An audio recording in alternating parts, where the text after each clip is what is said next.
When I first decided to leave South Carolina and move to North Carolina, I sent out a letter to a number of schools in the Raleigh and Chapel Hill area and got a phone call back from Dr. Stephen Gainey, who at the time was an assistant principal at Leesville Road High School outside of Raleigh.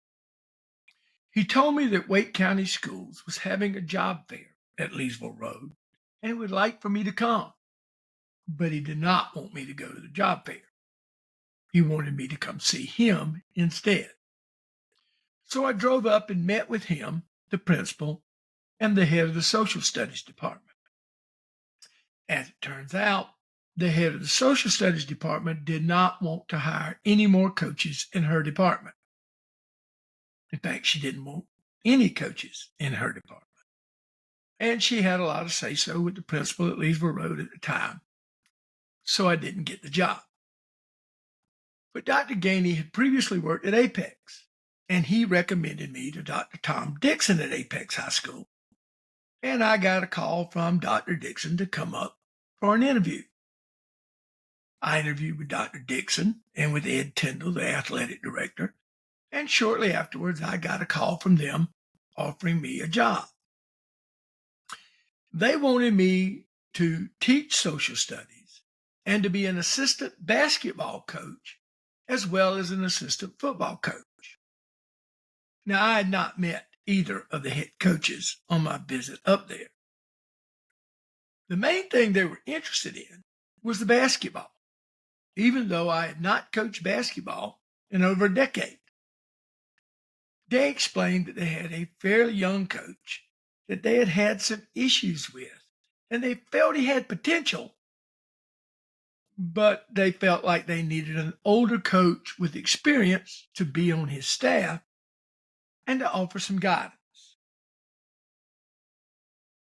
They wanted me to come up and interview with the basketball coach. They explained that the interview with him would have no bearing on the job. I would have the job no matter what. It was just a courtesy to the coach. So I agreed. The interview would be just me and the basketball coach. I drove up. When I got to the school, I was directed to the conference room, and I met him in the hallway just outside the room. He looked at me and said, "You're not what I expected."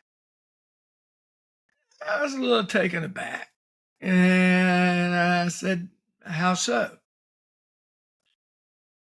"I thought you'd be wearing a robe and sandals," he said. "The way they described you, I thought you were the second coming of Jesus." Now, I'm going to be honest. I almost turned around and left right there. But I had driven all the way to Apex from South Carolina, so I went ahead with the interview. I wasn't out to impress him, and I was fairly curt, got it done, and went back to school in South Carolina.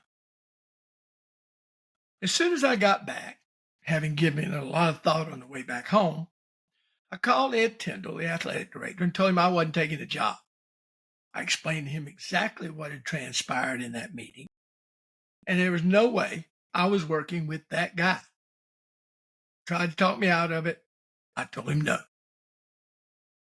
10 minutes later, Dr. Dixon called. I explained to him what had taken place. He asked me to reconsider. I said no. He called again later, asked me to come back and see him.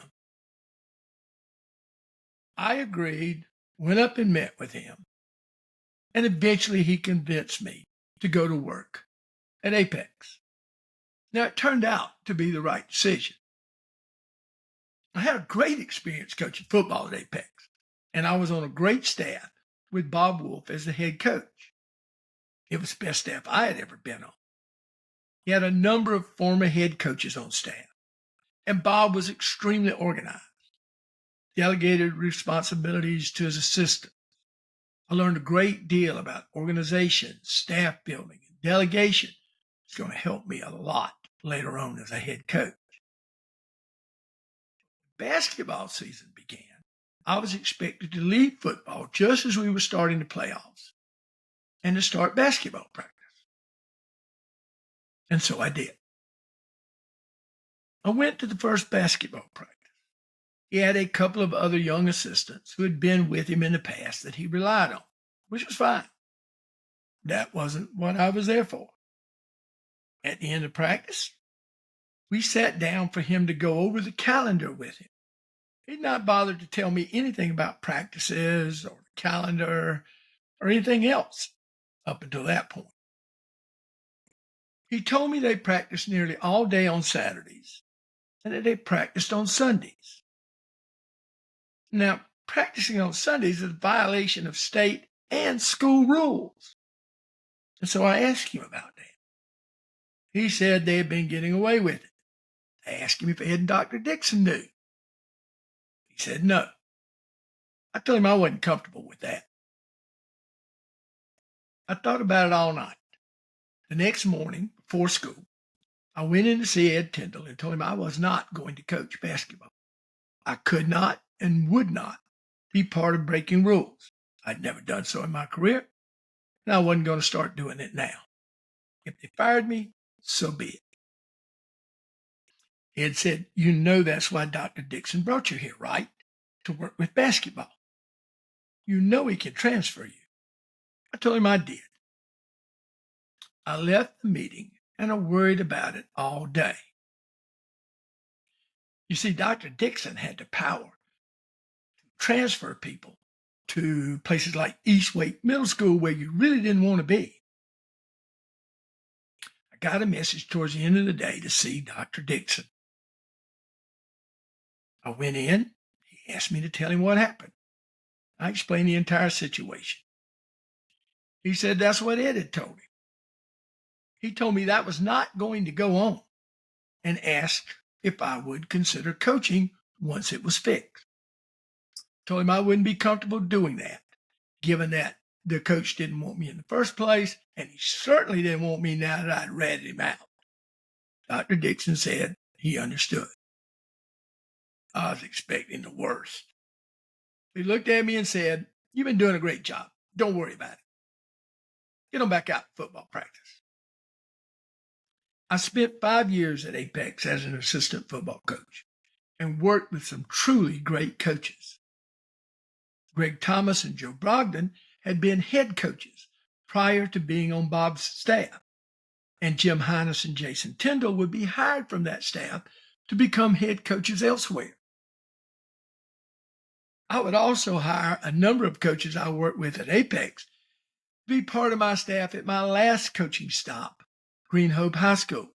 Coach Wolf himself, Brian McDougall, and Greg Thomas, as well as Greg's son Adam, who played for us while I was at Apex, all joined me at Green Hope. But my time at Apex set me up for the greatest time of my head coaching career at Leesville Road, both in terms of the experience I gained and the connections I made. How that came about is a story for another time.